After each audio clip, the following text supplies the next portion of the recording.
Всем привет! Вы на канале Dasha Models, и сегодня я буду строить BTR Росток, и это модель от Arma Models. Так что давайте посмотрим, мне интересно, что там внутри, и давайте посмотрим, что у меня получится из этой 3D печатной модели. Поехали! Итак, передо мной набор BTR 90 Росток от производителя Arma Models.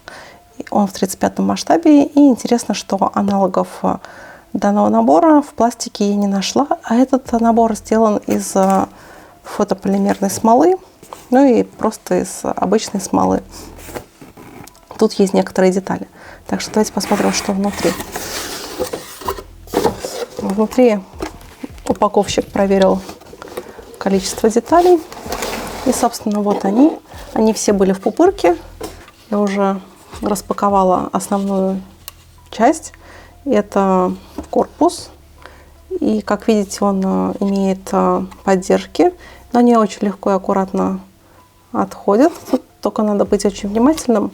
Например, у грузовиков дворники можно случайно принять за поддержку и отцепить. Так что надо быть внимательным. А купить все необходимое для моделизма вы можете в магазине «Модельная лавка». Там вы всегда сможете найти свежие модели от АВД и не только. А еще там гибкая система скидок и очень удобная доставка. А применяя этот промокод для своей первой покупки, вы сэкономите 500 рублей на свой первый заказ и заодно поддержите регулярность выхода моих видео. Ссылочка на магазин и промокод есть в описании к видео. Вот здесь ходовая часть. Тоже сделано все очень аккуратно и в специальном таком решетчатом корпусе для того, чтобы не повредить детали. Ну, конечно, все это откусывается и легко отделяется. Также башня и орудие тоже в таком корпусе.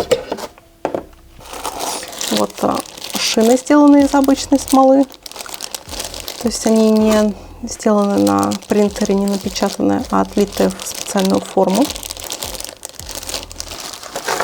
И также детали в виде лючков, задняя крышка. И, наверное, интересно вам показать такие детали: зеркала, выполненные из такого пластика, я так понимаю, для триплексов. Вот. И из прозрачной смолы сделаны вот такие фары. Кстати, очень качественные и очень здорово отлиты, отпечатаны. Так, дальше разнообразные ящички с ручками. И тоже некоторые люки. Собственно, вот все детали, все аккуратно упаковано в пупырку, а инструкцию нужно посмотреть, перейдя по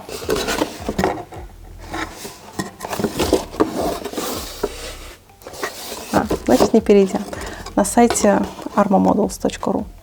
Я думала, тут будет QR-код, по которому можно легко перейти на инструкцию. Кстати, хорошая идея на будущее производителю. Так что давайте собирать. Ну а больше моих фото и видео вне моделизма вы можете найти на моей страничке на Boosty. Там вы также сможете поддержать мою деятельность и попасть в титры к видео. Ссылочка на Boosty есть в описании к видео, так что тоже рекомендую подписаться еще и на мой Telegram. Там оперативно выходит информация о моих новых видео на канале Dasha Models и Dasha Technic. Ссылочка на Telegram есть тоже в описании. 3D-печатные модели – вещь в себе. 3D-печатные модели стали в последнее время чересчур сильно распространены. И оно и понятно, что буквально за 20 тысяч рублей ты можешь приобрести 3D-принтер и стать буквально маленькой китайской фабрикой, не выходя из дома. А о применении 3D-принтеров в своих собственных целях у меня на канале есть отдельное видео. А сегодня мы на эту часть мира моделизма посмотрим со стороны пользователя. А я собрала уже несколько моделей, выполненных по этой технологии. И самое страшное в таком способе изготовления моделей – это зависимость от производителя. То есть качество и удобство сборки и обработки деталей зависит исключительно от производителя, продающего модель. То, насколько он грамотно ее спроектировал и, самое главное, распечатал. А из-за доступности этой технологии производителей стало очень много. И только на одном маркетплейсе их развелось очень много. Например, если сравнивать две модели от Arma и от 3D Dani, то это небо и земля. У Arma продумано членение деталей, нет явных огрехов в печати, а сами детали спрятаны за обрешеткой для удобства транспортировки. А 3D Dani даже не удосужился проследить за тем, чтобы столик плавно отрывался от пленки ванны, из-за чего у модели были огромные полосы посередине корпуса, и мне с трудом удалось нивелировать этот дефект. А еще у 3D Dani не стыкуются детали между собой, так что каждую деталь приходилось буквально подгонять напильником. Так что перед покупкой 3D-печатной модели нам надо обратить внимание на качество печати и на логичность членения ее на детали. И еще очень важно, чтобы поддержки были на той части детали, которая скроется за другими деталями на готовой модели. И, к слову, у Arma эта часть продумана. Например, все поддержки они прячут во внутренней стороне корпуса. А еще иногда так бывает, что модель отпечатана единой деталью, как это было с моей моделью этого советского объекта. Собственно, и проблем со стыкуемостью деталей тут не было, так как деталей толком и не было.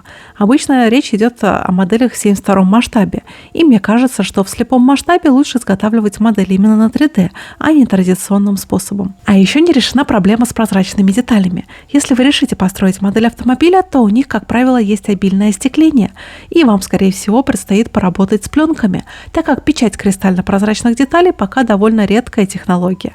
И, например, Arma или Model Tools предлагают прозрачные пленки к своим моделям и также трафареты для раскроя. Поддержки – это одна из головных болей моделиста. Их много, причем заметно больше, чем точек крепления деталей к литнику в традиционных моделях. То есть нам надо будет как минимум каждую поддержку убрать и зачистить место ее прикрепления к модели. И это довольно трудоемко. И есть риск, что деталь обломится вместе с поддержкой. И да, смола, она очень ломкая и неэластичная. И там, где обычный пластик для моделей сможет спружинить и нивелировать ваши ошибки, то фотополимерная смола просто обломится, и вам придется при помощи суперклея восстанавливать деталь. И да, такие модели склеиваются только суперклеем. Привычный клей для пластика 3D-печатные модели не берет. Так что работайте с суперклеем аккуратно. Во-первых, суперклей не дает вам права на ошибку. И во-вторых, постарайтесь сами не приклеиться ни к деталям и ни к посторонним предметам. Итак, детали готовы.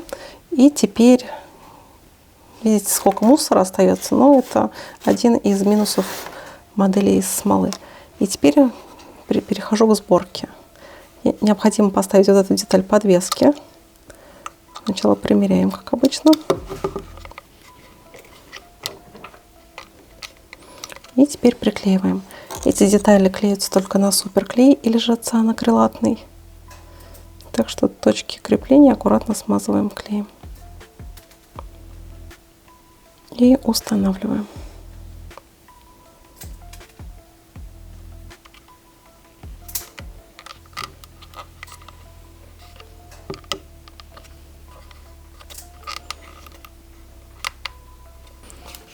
Вот и деталь на своем месте. А как все это красить? Да, очень легко. Тут действуют все те же приемы, что и на обычных моделях. Вам надо обязательно промыть модель от пыли после обработки деталей, обязательно высушить модель, желательно загрунтовать, и далее работаем, как обычно, привычными вам красками. А благодаря 3D-печати мы с вами сможем построить те модели, которые никогда не сделает большой производитель, такие как Звезда или Трумпетер. Например, благодаря этой технологии у меня в коллекции есть несколько очень интересных моделей. Например, вот этот шаротанк. Только эта модель выполнена на FDM принтере, а не на фотополимерном. Этот способ печати не очень подходит для нашего хобби. И детали, напечатанные на FDM принтере, сложнее поддаются обработке. Так что при покупке модели обратите внимание, на каком 3D принтере изготовлена данная модель. А из тех производителей, с моделями которых я успела поработать, я могу порекомендовать изделия от Arma Models или от Model Tools. Собственно, из недавних моих работ это ГАЗ М20 Победа от Arma и трактор МТЗ-80 от Model Tools. И, кстати, модели от последних уже идут без поддержек.